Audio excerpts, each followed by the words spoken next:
Hello everyone. इस video में हम स्टडी करेंगे इंट्रोडक्शन टू आईटी, जिसे इंफॉर्मेशन टेक्नोलॉजी कहते हैं, और आईटीएस, जिससे इंफॉर्मेशन टेक्नोलॉजी अनेबल सर्विस कहा जाता है। ठीक है, तो यहाँ एक बेसिक इंट्रोडक्शन दिया गया है कि information and communication technology has become one of the basic requirement of the modern society. In today's digital area, we use mobile services to perform the task of our daily life. तो मतलब ये है कि कहने का कि एक तरीके से कि आज के टाइम पे हम कोई भी टास्क ले लेते हैं तो वो एक डिजिटल टेक्नोलॉजी से जुड़ जाता है। जैसे कि हम मोबाइल यूज़ कर रहे हैं, वो भी एक डिजिटल टेक्नोलॉजी है। ठीक है, तो आईसीटी जो एक तरीके से इंफॉर्मेशन और कम्युनिकेशन टेक्नोलॉजी है, वो आज की एक बेसिक रिक्वायरमेंट बन चुकी है, जिसके बारे में हम यहाँ पर डिस्कस करेंगे। तो हमारा जो पहला पॉइंट जो आता है वो आता है इंफॉर्मेशन टेक्नोलॉजी। तो हम यहाँ पर हम बात करेंगे कि भाई इंफॉर्मेशन टेक्नोलॉजी क्या होती है। तो अगर हम इंफॉर्मेशन टेक्नोलॉजी के बारे में बात करें तो information technology means creating, managing, storing and exchanging informations. तो इंफॉर्मेशन टेक्नोलॉजी क्या है? एक तरीके से किसी चीज़ को क्रिएट करना, मैनेज करना, स्टोर करना और अपनी इंफॉर्मेशन को एक्सचेंज करना एक तरीके से। तो इसके अंदर बहुत सारी चीज़ें हमारे पास आती हैं। अगर मैं बात करूं तो यह कंप्यूटर के हार्डवेयर और सॉफ्टवेयर के यूज़ होने वाली टेक्नोलॉजी है। तो जहाँ पर हमारे कंप्यूटर का हार्डवेयर भी यूज़ हो रहा हो और हमारा सॉफ्टवेयर भी यूज़ हो रहा हो, तो इस तरीके की हमारी जो टेक्नोलॉजी कहलाती है वो क्या कहलाती है? हमारी इंफॉर्मेशन टेक्नोलॉजी कहलाती है। अब जो कंप्यूटर का जो काम है वो बेसिकली क्या होता है? कंप्यूटर एक तरीके से इनपुट, हम कंप्यूटर को इनपुट देते हैं, कंप्यूटर उसको प्रोसेस करता है और उसके बाद हमें आउटपुट प्रोड्यूस करता है। फॉर एग्जांपल, आप मान लीजिए हम एक सीडी लेते हैं, हम सीडी को इनपुट करेंगे, वो सीडी प्रोसेस होएगी, चलेगी और सीडी का जो भी डाटा है वो हमें आउटपुट में दिखाई देगा। तो data refers to the facts और raw material which are process to get the information. मतलब डाटा को प्रोसेस करने के बाद जो इंफॉर्मेशन निकल के आती है, ये हमारे कंप्यूटर का काम होता है एक तरीके से। तो आईटी एक बिजनेस का भी एक टाइटली इंटीग्रेटेड पार्ट माना जाता है। जैसे लिखा हुआ है कि IT is a tightly integrated part of business, computers and information system are essential part of every business today. ठीक है, तो आज के टाइम पे बिजनेस को अगर मार्केट में compete करना हो तो उसे टेक्नोलॉजी की काफ़ी ज़्यादा ज़रूरत पड़ती है। तो उससे टेक्नोलॉजी की, हम एक बढ़िया टेक्नोलॉजी से हम अपने बिजनेस को बढ़ा सकते हैं एक तरीके से। ठीक है, तो आगे हमारा जो पॉइंट आता है, आगे हम बात करेंगे अपने इंफॉर्मेशन टेक्नोलॉजी अनेबल सर्विस के बारे में, आईटीएस के बारे में हम बात करेंगे कि इंफॉर्मेशन टेक्नोलॉजी अनेबल सर्विस क्या होती है और इन सर्विसेज से हमें क्या क्या बेनिफिट्स हमें प्रोवाइड हो सकते हैं। तो इसके लिए हम आगे डिस्कस करते हैं अपनी इंफॉर्मेशन टेक्नोलॉजी अनेबल सर्विस के बारे में। तो इंफॉर्मेशन टेक्नोलॉजी अगर अनेबल सर्विस के बारे में अगर मैं बात करूं तो ये है क्या? जो अपनी सर्विस की क्वालिटी से बिजनेस को अनेबल करती है, उसे इंफॉर्मेशन टेक्नोलॉजी अनेबल सर्विस कहा जाता है। कि भाई हमारे पास सर्विसेज हैं, ठीक है, हम अपनी सर्विस की क्वालिटी से हम अपने बिजनेस को बढ़ा रहे हैं, हमें कुछ ना कुछ बिजनेस मिल रहा है उससे, तो वो हमारी क्या है? एक तरीके से आईटीईएस। तो आईटीईएस को यहां पर वेब अनेबल सर्विस और रिमोट सर्विस भी कहा गया है। तो इसे क्या कहा गया है? वेब अनेबल्ड सर्विस और remote service. These services provide a wide range of career options that include opportunity in all the office like call centers, payroll, logistic management, revenue claims processing, medical billing, coding, medical transportation, legal database, back office operations, content, काफ़ी सारी ऐसी चीज़ें हैं। तो यहाँ पर अगर मैं बात करूँ तो आईटी सर्विस बहुत ज़्यादा कैरियर ऑप्शन हमें दिखाती है, कॉल सेंटर के, पेरोल के, बैक ऑफिस ऑपरेशंस के, काफ़ी सारे और भी सारी चीज़ें जो हमारे आईटीएस के साथ जुड़ी हुई है। तो आईटीईएस एक तरीके से outsourcing of process that enable with information technology and very information technology and covers diverse area, जैसे कि हमारा फाइनेंस, मैन्युफैक्चरिंग। तो ये सारे के सारे जो हमारे पाथ होते हैं एक तरीके से कैसे होते हैं? हमारे आईटीईएस के हमारे के सारे हमारे कैरियर पाथ होती हैं कि हमें काफ़ी सारी चीज़ें आईटीईएस से हमें प्रोवाइड हो सकती हैं। हम अपनी चीज़ों को फाइनेंस में हम काम कर सकते हैं, चार एडमिनिस्ट्रेशन में काम कर सकते हैं। ठीक है, हेल्थ केयर में आईटीएस की सर्विसेज प्रोवाइड हो जाती हैं एक तरीके से। टेलीकम्युनिकेशन हो गया हमारा, मैन्युफैक्चरिंग हो गया। तो ये सारी की क्या है? हमारी आईटीएस का ही हमारा पार्ट होता है। ठीक, आगे चलते हैं। आगे एक तरीके से e enable service radically reduce cost and improve service standard. तो बेसिकली इसमें क्या करते हैं कि अगर हमारे पास जैसे ITS की जो सर्विसेज हैं तो इससे क्या बेनिफिट होता है, इससे कॉस्ट को तो रिड्यूस कर दिया जाता है और सर्विसेज को इम्प्रूव कर दिया जाता है। तो जैसे कि अगर हम बात करें अपने इंटरनेट सर्विस प्रोवाइडर के बारे में, जो एक तरीके से business to business e commerce का एक सोल्यूशन हमारे पास है, तो ITS offer different services integrated to a single delivery mechanism to end user. तो एक इंसान भी काफ़ी टाइप की सर्विसेज इस्तेमाल कर लेता है। ठीक है, तो आज के टाइम पे हम क्या करते हैं, जैसे हमारी डाउनलोडिंग हो गई, ठीक है, अगर हम इंटरनेट की फैसिलिटी दी है तो उस इंटरनेट की फैसिलिटी से हम काफ़ी टाइप की हम सर्विसेज इस्तेमाल कर सकते हैं। तो इसके लिए हमें पास कुछ नीचे सर्विसेज दी गई हैं। हमारे पास कुछ ऐसी सर्विसेज हैं कि हम एक ITS के कंसर्न में हम कौन सी सर्विसेज इस्तेमाल करते हैं। तो हमारी पहली जो सर्विस आती है, पहली सर्विस का नाम है BPO सर्विसेज, जिसको हम बोलते हैं बिजनेस प्रोसेस आउटसोर्सिंग सर्विस।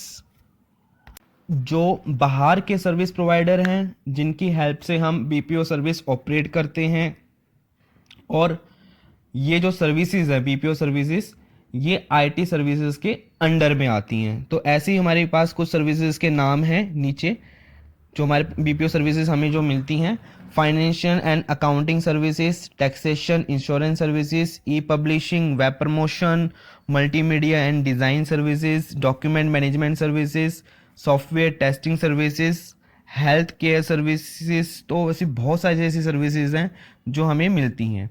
उसके बाद हमारे पास पॉइंट आता है BPM industry in India, business process management industry, जो कि इंडिया की ग्रोथ में बहुत ज़्यादा सपोर्ट कर रही है। IT BPM इंडस्ट्री कंट्री की GDP बढ़ाने में और इकोनॉमिकल और सोशल बेनिफिट्स के साथ एम्प्लॉयमेंट का बढ़ावा देने वाली इंडस्ट्री है एक तरीके से। और यहाँ तक जो ये बिजनेस प्रोसेस मैनेजमेंट जो ये इंडस्ट्री है ना, इन्होंने इंडिया को वर्ल्ड मैप पर एडवांस टेक्नोलॉजी और नॉलेज बेस्ड इकोनॉमी पर भी शो किया है। तो ये एक ऐसी इंडस्ट्री है, एक BPO सर्विसेज से ही जुड़ी हुई है, ठीक है, बिजनेस प्रोसेस मैनेजमेंट सर्विसेज, जो काफ़ी ज़्यादा सपोर्ट कर रही है एक तरीके से, एम्प्लॉयमेंट को काफ़ी ज़्यादा बढ़ावा दे रही है, ठीक है। तो इकोनॉमिक और सोशल बेनिफिट्स हमें दे रही है। यहाँ तक कि अगर मैं बात, जैसे मैंने आपको बताया कि ये इंडिया को वर्ल्ड मैप पर एडवांस टेक्नोलॉजी और नॉलेज बेस्ड इकोनॉमी पर भी इसने शो किया है। क्लियर? तो this sector attract among the largest investment by venture. तो जो ये BPM जो इंडस्ट्री का जो सेक्टर है, इसमें काफ़ी तौर पर काफ़ी अट्रैक्ट किया है इस चीज़ों से। कैसे? जो हमारी BPO सर्विस प्रोवाइडर हैं भारत में, invest in hitech hardware and software to deliver the best services. तो एक तरीके से हार्डवेयर सॉफ्टवेयर की काफ़ी ज़्यादा बेस्ट सर्विसेज के लिए डिलीवर करते हैं। गवर्नमेंट भी इनको एक तरीके से इंकरेज करती है BPO इंडस्ट्री को इंडिया में काफ़ी ज़्यादा, एक तरीके से इंफ्रास्ट्रक्चर और लॉजिकल सपोर्ट हमें मिल रहा है एक तरीके से। BPO इंडस्ट्री है इंडिया में जो काफ़ी ज़्यादा हाईली डेवलप्ड हैं और कैपेबल है अपने काफ़ी सारे चीज़ों सर्विसेज को डिलीवर करने के लिए। क्लियर? अब आगे हम बात करेंगे अपने structure of IT BPM industry के बारे में। तो यहाँ पर आपको कुछ पैरामीटर्स दिखाए गए हैं। Sector the organisation is serving, type as well as range of offering the organisation providers, geographic spread of operations और revenue and size of operations. ठीक है, तो इन पैरामीटर्स के अकॉर्डिंग जो इंडस्ट्री आती है तो वो हमारी एक तरीके से IT BM का पार्ट होती है एक तरीके से। तो यहाँ पर हमें नीचे कुछ कंपनीज बताई गई हैं। जैसे पहले के बारे में अगर हम बात करें, जो हमारी MNC होती है, मल्टीनेशनल जो हमारी कंपनीज होती हैं, ठीक है, ये कैसी कंपनीज होती हैं? बेसिकली ऐसी कंपनियाँ जिनके हेडक्वार्टर आउट ऑफ इंडिया हैं, लेकिन वो यहाँ पर एक तरीके से ऑपरेट कर रहे हैं। तो डोमेस्टिक भी ऑपरेट कर रहे हैं और ग्लोबली भी एक तरीके से ऑपरेट कर रहे हैं। तो हमारे यहाँ पर जो ऑपरेट कर रहे हैं, जिनकी हेडक्वार्टर्स बाहर हैं, तो वो कैसी कंपनीज होती हैं? हमारी MNC कंपनीज होती हैं। दूसरी आती है हमारी ISP, इंडियन सर्विस प्रोवाइडर। इनके क्या होते हैं? इनके मोस्टली जो हेडक्वार्टर होते हैं ऑर्गेनाइजेशन के, वो कहाँ पर होते हैं? हमारे इंडिया में। While having offices in many international location. इनके ऑफिसेज कहाँ होते हैं? इंटरनेशनल में होते हैं। और हेडक्वार्टर कहाँ होते हैं? हमारे इधर होते हैं, इसलिए हम इनको इंडियन सर्विसेज प्रोवाइडर्स बोलते हैं, जो इंडियन क्लाइंट्स के लिए वर्क करती है। क्लियर।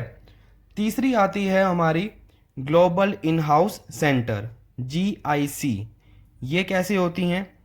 ये पेरेंट कंपनी के लिए काम करती है, ठीक है, थर्ड पार्टी के लिए। तो GNC organisation caters to the need of their parent company, ठीक है। This model allow the organisation the option to keep IT operation in house and at the same time take advantage of expanding their global footprint and offering opportunities for innovation in a cost effective manner। Clear. तब अब आगे बात करेंगे हम। पहली चीज़ आती है हमारी IT की एप्लीकेशंस की। भाई जो IT जो टेक्नोलॉजी है वो एक तरीके से हमारी डेली लाइफ का पार्ट बन चुकी है, ठीक है। तो इसके लिए कंप्यूटर एक ऐसा टूल है जो हमारे काफ़ी सारी चीज़ों में हमारा एक मदद करता है, ठीक है। वहाँ पर हमारे पास बहुत सी ऐसी मॉडर्न सर्विसेज इंडस्ट्री हैं, बहुत से ऐसे डेली लाइफ में ऐसे काम हैं, जैसे हम गाना सुनते हैं, मूवी देखते हैं, गेम खेल रहे हैं, ऑफिस का काम कर रहे हैं, चैट कर रहे हैं, मैसेजेस भेज रहे हैं, डेली प्लानर को मैनेज कर रहे हैं, ठीक है, किताबें पढ़ रहे हैं, बिल भर रहे हैं, मोबाइल में हम कोई भी टिकट बुक कर रहे हैं, प्रीपेड पोस्टपेड का हम बिल भर रहे हैं, बैंक का ऑपरेशन हम कर रहे हैं, हम बैंक की हमने यहाँ ऐप खोली हुई है। तो एक तरीके से वो सारी की सारी क्या है, एक तरीके से IT का ही काम चल रहा है ना उसमें, ठीक है। Computer and ICT is used in industry. तो कंप्यूटर और ICT हमारी एक तरीके से इंडस्ट्रीज में यूज़ हो रही है, ऑफिस में यूज़ हो रही है, घरों में यूज़ हो रही है। The various applications area are business, banking, insurance, education, marketing, health care, engineering design, communication, animation, research, agriculture and government. तो यहाँ पर अगर बात करी जाए तो जो हमारी बेसिकली जो एप्लीकेशन है बिजनेस के अंदर, बैंकिंग के अंदर, इंश्योरेंस के अंदर, एजुकेशन के अंदर, बहुत सारी ऐसी जगह हैं जहाँ पर हम अपनी एप्लीकेशंस यूज़ होती हैं। आप नीचे फ़ोटो भी दिखा रखी हैं, आप इसमें देख सकते हैं। तो हम अपने पहली अगर एप्लीकेशन की तरफ अगर हम बढ़ें, ठीक है, तो IT in home computing, IT का घर में किस तरीके से यूज़ करते हैं, तो यहाँ पर एक तरीके से वो बताया गया है। तो बेसिकली एक जो एक पर्सनल कंप्यूटर होता है जो हम घर में काम करते हैं, वो हम कैसे कैसे कर सकते हैं अपने पर्सनल कंप्यूटर से। ईमेल के बारे में बात करें, हम ईमेल भेजते हैं, म्यूज़िक सुनते हैं एक तरीके से। तो PC भी हम क्या करते हैं, PC से हम गेम खेलते हैं, ठीक है। तो यहाँ पर आप कुछ पॉइंट्स लिख सकते हैं अगर लिखना चाहें तो। भैया बेसिक होम कंप्यूटर में हम गाने सुनते हैं, हम गेम खेलते हैं, ठीक है, हम ईमेल्स भेजते हैं, ठीक है। तो हम काफ़ी सारे हम CD ड्राइव को प्ले करते हैं, साउंड कार्ड से साउंड सुनते हैं, स्पीकर्स होते हैं, ठीक है। तो एक computer can be used from home to study a wide range of online training courses. तो घर बैठ के भी हम ऑनलाइन कोर्सेज कर सकते हैं। Computers and digital services are now use in online shopping and ecommerce. तो कंप्यूटर्स और जो डिजिटल सर्विसेज हैं एक तरीके से ऑनलाइन शॉपिंग और E-कॉमर्स के भी काफ़ी ज़्यादा यूज़फुल हैं एक तरीके से। अब इसका हमारे डेली लाइफ में भी और क्या काम करता है, तो इसके घर के अंदर अंदर अगर हम डेली लाइफ की भी बात करें, हम अपने घरों के अंदर भी जो डेली यूज़ में हमारे जो आ रही हैं एक तरीके से, ठीक है। तो in our daily life we are using washing machine. अब हम डेली लाइफ में क्या चलता है कि भाई हम वॉशिंग मशीन हम डेली यूज़ कर सकते हैं, ठीक है। वो भी एक तरीके से IT की ही टेक्नोलॉजी है। माइक्रो ओवन हो गया हमारा, बहुत से ऐसे प्रोडक्ट हो गए जो एक तरीके से एम्बेडेड सॉफ्टवेयर होते हैं। एम्बेडेड सॉफ्टवेयर क्या होते हैं एक तरीके से कि भैया हम वॉशिंग मशीन क्या करते हैं, हम वॉशिंग मशीन को घुमा देते हैं तो वॉशिंग मशीन वापस से U-टर्न करके स्टॉप हो जाता है। क्लियर। अब IT की हम थर्ड एप्लीकेशन के बारे में बात करें, लाइब्रेरी, IT इन लाइब्रेरी। तो लाइब्रेरी में क्या होता है, आजकल जो लाइब्रेरीज हो गई हैं वो काफ़ी ज़्यादा कंप्यूटराइज्ड हो गई हैं। हर एक किताब पे एक बारकोड दिया रहता है आजकल लाइब्रेरीज के अंदर। तो ये किताबों का ट्रैक रखने के लिए कि भाई लाइब्रेरी में कितनी किताब हैं, कितनी किताब गई हैं, काफ़ी ज़्यादा इजी हो जाता है, ठीक है। अब बात करते हैं आगे IT इन वर्क प्लेस के बारे में। तो ऑफिस इन्वायरमेंट के बारे में अगर मैं बात करूं, जैसे आप फोटो में भी देख रहे हैं, तो ऑफिस में जितने भी काम होते हैं IT उसमें बहुत ज़्यादा हेल्पफुल करता है। इंटरनेट और ऑफिस एप्लीकेशन फॉर्म एक तरीके से मॉडर्न बिजनेस बन चुका है, ठीक है। अब ओपन ऑफिस एप्लीकेशन की बात करें तभी हम एक तरीके से MS Word, MS Excel, MS PowerPoint, तो एक तरीके से काफ़ी ज़्यादा ऑफिस में ये जो एप्लीकेशन है काफ़ी ज़्यादा हेल्पफुल होती हैं। क्लियर। अगला पॉइंट आता है हमारा IT इन एजुकेशन। अब एजुकेशन के टर्म पे अगर हम बात करें तो हमारे पास ICT की क्लासरूम्स होती हैं। ठीक है, तो हम एजुकेशन के लाइफ में भी हमारी इंफॉर्मेशन टेक्नोलॉजी बहुत ज़्यादा डिपेंड करती है। तो ICT में क्या होता है, हमारे पास लर्निंग क्लासरूम्स होती हैं, स्मार्ट बोर्ड्स होते हैं, प्रेजेंटेशंस होती हैं, वीडियोस होते हैं, ठीक है, इमेजेस होती हैं, एक तरीके से एजुकेशनल गेम्स होती हैं। क्लियर। अब हमारा बी पॉइंट आता है एजुकेशन एनीवेयर एनी टाइम के ऊपर। अब इसके अंदर हमारे पास क्या होता है कि हमारे पास बेसिकली कुछ एजुकेशन की कुछ हमारे पास साइट्स होती है जहाँ पर हम बैठे बैठे कहीं पर भी उन एजुकेशन साइट से हम कैसे भी अपनी स्टडी कर सकते हैं। जैसे कि इसमें दे रखा है ePathshala.nic.in, और हमारे पास बहुत से ऐसे मोबाइल में ऐसी ऐप्स होती हैं। तो आजकल जैसे CBSE की ऐप्स आती हैं, NCERT की ऐप्स आती हैं, बेसिकली यूट्यूब में भी ऐसी बहुत सारी ऐसी वीडियोस होती हैं जिनसे हम एजुकेशंस ले सकते हैं। ठीक है, तो एजुकेशन का भी एक IT का बहुत इंपॉर्टेंट रोल है। आज के टाइम पे भी बहुत टाइम से एजुकेशन इम्पोर्टेंट भी माना गया है और है भी। ठीक, तो हमारे पास यूट्यूब्स के हम बहुत सारी स्टडीज़, बहुत सारी टेक्नोलॉजीज़, बहुत सारी चीज़ें हम देख सकते हैं। तो you can also conduct it teachers also. Clear, online study के लिए भी काफ़ी ज़्यादा ईजी रहता है। तीसरा पॉइंट आता है हमारा टीचिंग एड्स एंड मीडिया के बारे में। ठीक है, ये क्या होता है, एक तरीके से स्कूलों में मीडिया के थ्रू पढ़ाई के बारे में जानकारी दी जाती है। ठीक है, लेसन ऑर्गेनाइज करे जाते हैं कंप्यूटर के थ्रू। क्लियर। हमारा फोर्थ पॉइंट आता है लर्निंग मैनेजमेंट सिस्टम, LMS। ठीक है, learn lesson anywhere any time query के बारे में बात करता है। फिर बात आती है IT इंटरटेनमेंट के बारे में कि हम IT से हम इंटरटेनमेंट, जैसे हमारा फेसबुक हो गया, हमारा यूट्यूब हो गया, व्हाट्सएप हो गया, ट्विटर हो गया, ठीक है, चैट करते हैं, हम गेम्स खेलते हैं, तो ये भी हमारे एक तरीके से इंटरटेनमेंट में IT का बहुत बड़ा रोल है। हम मूवीज़ भी देखते हैं। ठीक है, तो एक साथ बहुत सारे लोग मूवी को वॉच कर रहे हैं आज के टाइम पे। क्लियर, तो ये भी एक तरीके से ब्रॉडकास्टिंग हो रही है एक तरीके से। तो इंटरटेनमेंट भी IT का बहुत बड़ा रोल माना गया है कम्युनिकेशन के आधार पर। तो आजकल क्या है, हम व्हाट्सएप के थ्रू कम्युनिकेशन कर रहे हैं, हम ऑडियो कॉलिंग कर रहे हैं, हम वीडियो कॉलिंग कर रहे हैं। ठीक है, IT इन बिजनेस के उस पर भी होता है। IT बिज़नेस के अंदर हम बात करें तो बहुत सारे ऐसे बिज़नेस फैसिलिटी है जो हमारी IT से जुड़ी हुई हैं यहाँ पर। क्लियर। साइंस और इंजीनियरिंग की अगर हम बात करें तो IT in science and engineering, तो हम 3 डायमेंशनल जब हम मॉडल क्रिएट करते हैं तो वो भी एक तरीके से IT की ही देन है। आजकल हम 3 डायमेंशनल मॉडल्स क्रिएट कर पा रहे हैं। Scientific application like rocket launching हो गया, स्पेस एक्सप्लोरेशन हो गया। ठीक है, तो ये भी कंप्यूटर के बिना हेल्पफुल नहीं था। तो बहुत सी ऐसी चीज़ें हैं। IT इन इंश्योरेंस ले लीजिए, IT इन मार्केटिंग ले लीजिए।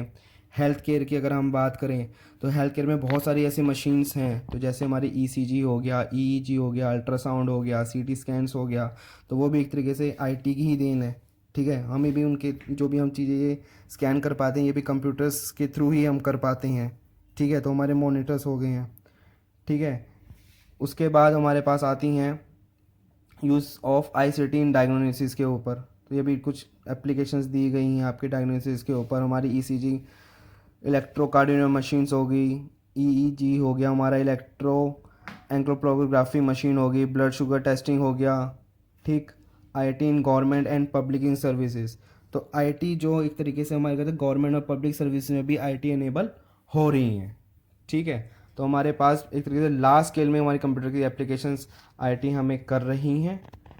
और इसी के साथ हमारा जो एक चैप्टर है ये हमारा यहाँ पर ये एंड होता है। तो यहाँ पर मैंने बेसिकली आपको सारी इम्पोर्टेंट बातें IT और ITES के बारे में बता दी हैं। तो IT क्या होता है, ITES क्या होता है, एप्लीकेशंस क्या क्या यूज़ होती हैं, कौन सी ऐसी ENC क्या होती है, ISP क्या होती है, इन चीज़ों के बारे में आपको डिस्कस बताया है। तो आशा करता हूँ आपको ये वीडियो पसंद आई हो। और अभी तक चैनल को लाइक और सब्सक्राइब अगर आपने नहीं किया है तो चैनल को लाइक और सब्सक्राइब ज़रूर कर दीजिएगा। बाय।